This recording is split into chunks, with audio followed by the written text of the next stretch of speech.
반갑습니다. 더불어민주당 국회의원 이성윤입니다.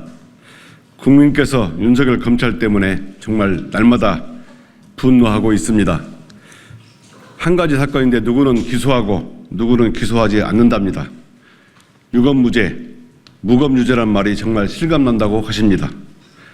오늘은 시민사회단체와 함께 윤석열 검찰의 통신사찰을 근본적으로 막기 위한 제도 개선 법안을 발의하고자 이 자리에 섰습니다. 먼저 함께 해주신 분들을 소개해 드리겠습니다.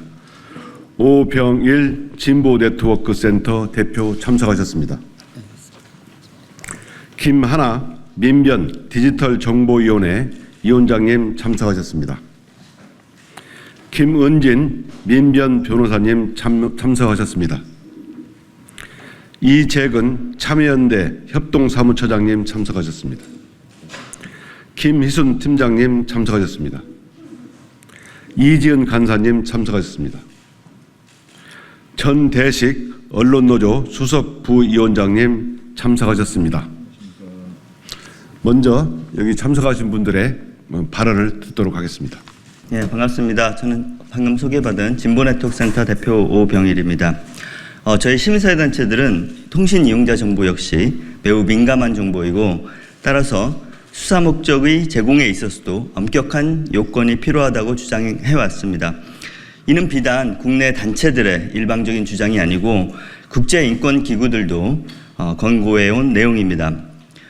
유엔 자유권규약위원회에서도 2015년, 2023년 두 번에 걸쳐 한국 수사기관이 수사 목적이라는 포괄적인 이유로 영장 없이 통신 자료를 요구하는 것에 대해서 우려를 표하고 한국 정부의 이용자 정보는 영장이 있을 때만 제공할 것을 권고한 바 있습니다.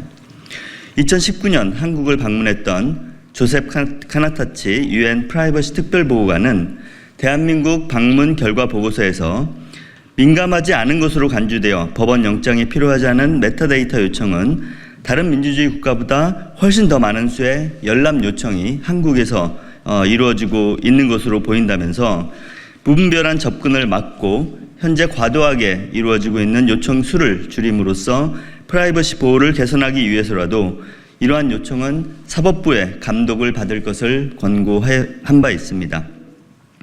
유럽 사법재판소 역시 가입자 정보를 비롯한 커뮤니케이션 데이터가 통신 내용만큼 민감한 정보를 제공하며 그 보호를 강화할 필요가 있다고 판시하였습니다. 통신 이용자 정보는 개인에 대한 프로필을 형성하는 수단을 제공하여 실제 통신 내용만큼 민감한 정보를 제공한다는 것입니다.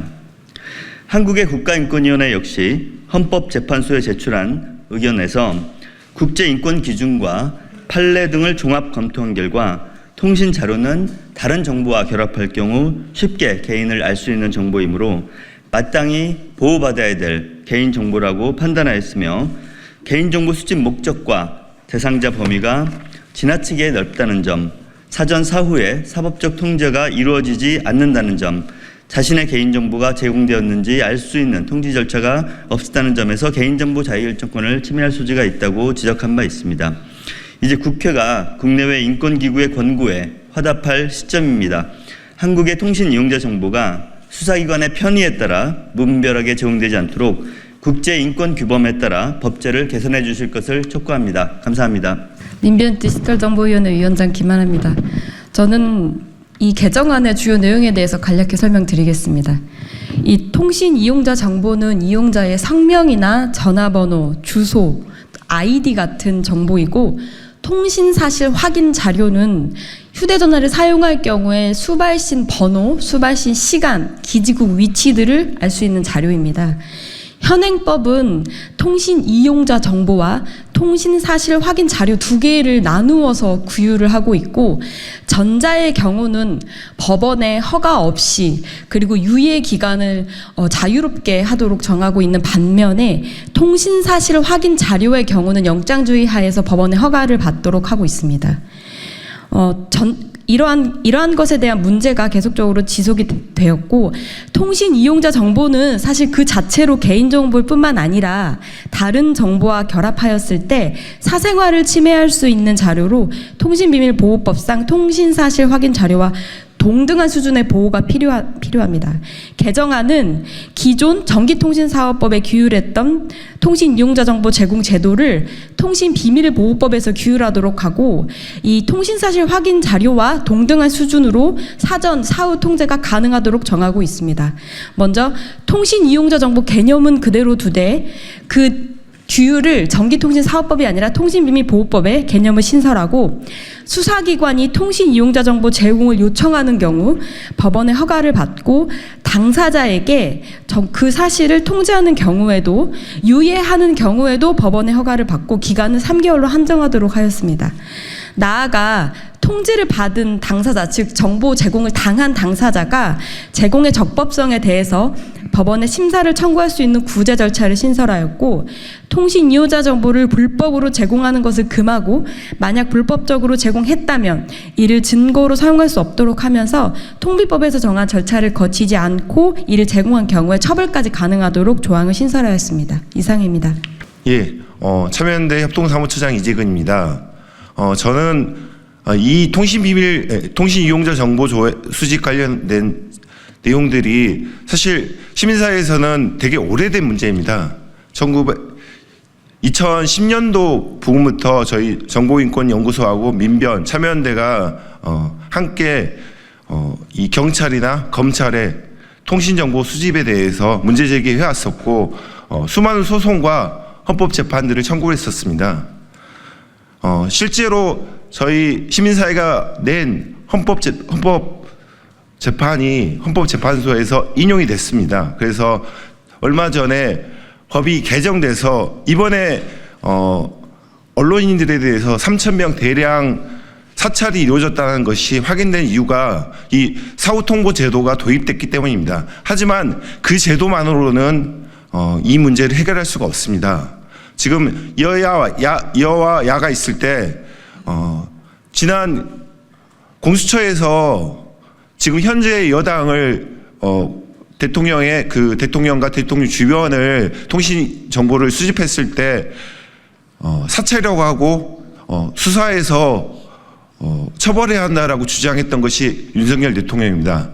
하지만은 이 법은 지금 또 이 법에 대해서 문제 제기하니까 여당은 또 입장을 바꾸고 있는 상황입니다.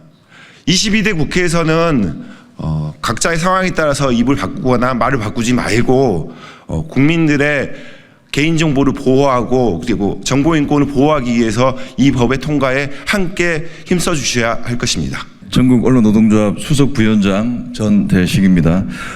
이게 지금 8월 5일에 이 사건이 8월 초에 이 사건이 불거진 뒤에 제가 정확히 말씀을 드릴게요. 방송기자연합회, 전국언론노동조합, 한국기자협회, 한국방송기술인연합회, 한국영상기자협회, 한국PD연합회 등 언론이 현업 언론단체들은 이번 사건을 검찰이 자행한 민간인 사찰로 규정했습니다. 이는 명백히 독재 시절의 회기로 저희들 판단했고요. 이후에 관련된 검찰 인사에 대한 파면 및 그리고 제도 관련된 재발 방지책을 요구했고 지금 무엇보다도 이번 사찰을 향했던 검찰을 향한 석고대죄를 요청했습니다.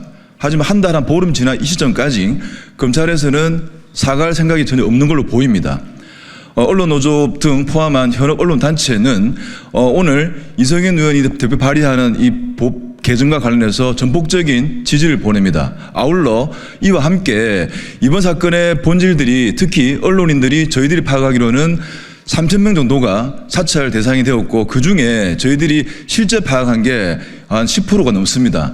대부분 언론인들이 가장 우려하는 부분들은 윤석열 대통령의 명예훼손 수사와 아무런 관련이 없는 언론인들이 단지 통화를 했거나 휴대폰에 전화번호가 있다는 이유만 가지고도 통신자 이용자 정보가 조회되었다는 사실에 굉장히 분개하고 있습니다.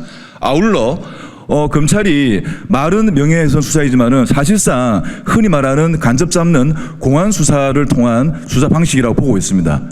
이 과정에서 저희들 우려하는 부분들은 언론인들이 가진 휴대폰 정보나 이런 것들이 결국에 취재원에 관련된 부분들이 있습니다. 이런 부분들에서 사실상 현행법에서는 오늘 이제 법안 발의되겠지만 이런 부분들 포함해서 전혀 취재원 보호와 관련된 부분들은 논의가 되고 있지 않습니다. 그래서 오늘 시민사회가 수십 정도도 고민했던 법 발의에 대해서는 저희들이 현업단체들이 적극적인 지지를 보냅니다. 아울러 이 법과 함께 취재원 보호와 관련된 법안 논의가 이번 기회를 통해서 전 사회적으로 번져야 한다, 이런 말씀을 드리겠습니다. 이상입니다. 통신 이용자 정보 제공 근본적인 제도 개선이 필요하다. 검찰의 마구잡이 통신 사찰에 대한 사회적 비판이 거셉니다. 올해 8월 초 서울중앙지검 반부패 수사 일부에 무차별적 통신 이용자 정보 조회 사실이 알려져 전 국민을 분노케 한 바 있습니다. 윤석열 대통령의 명예훼손 수사를 이유로 무려 3천여 명에 넘는 통신 이용자의 성명, 주소, 주민등록 번호 등 민감한 정보까지 광범위하게 수집된 것입니다. 통신 이용자 정보 제공에 대한 근본적인 개선 방안 마련은 이제 더는 늦출 수 없는 과제입니다. 전기통신사업법상 통신 이용자 정보는 전기통신 서비스의 이용자를 식별할 수 있는 개인정보일 뿐만 아니라 다른 정보와 결합해 특정인의 사생활을 침해할 수 있는 자료로 통신비밀보호법상 통신사실 확인 자료와 동등한 수준에서 보호될 필요성이 있습니다.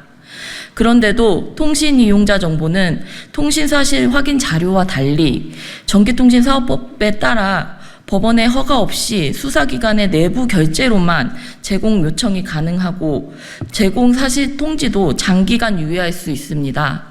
이로 인해 수사기관은 통신사업자가 보유한 가입자의 민감한 정보를 사실상 무제한 조회할 수 있고 사전적으로나 사후적으로나 충분히 통제받지 않고 있습니다.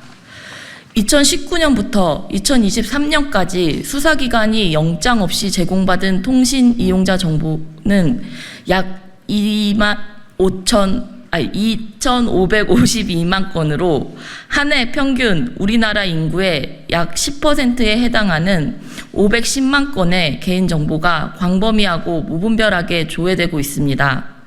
전화번호 수 기준으로는 2022년 433만 9천여 건에서 2023년 463만여 건으로 한 해 동안 약 29만 건이 증가했는데 이 중 검찰의 증가분이 약 17만 3천여 건으로 전체의 60%가량을 차지할 정도로 검찰의 정보 수집 비중이 큽니다.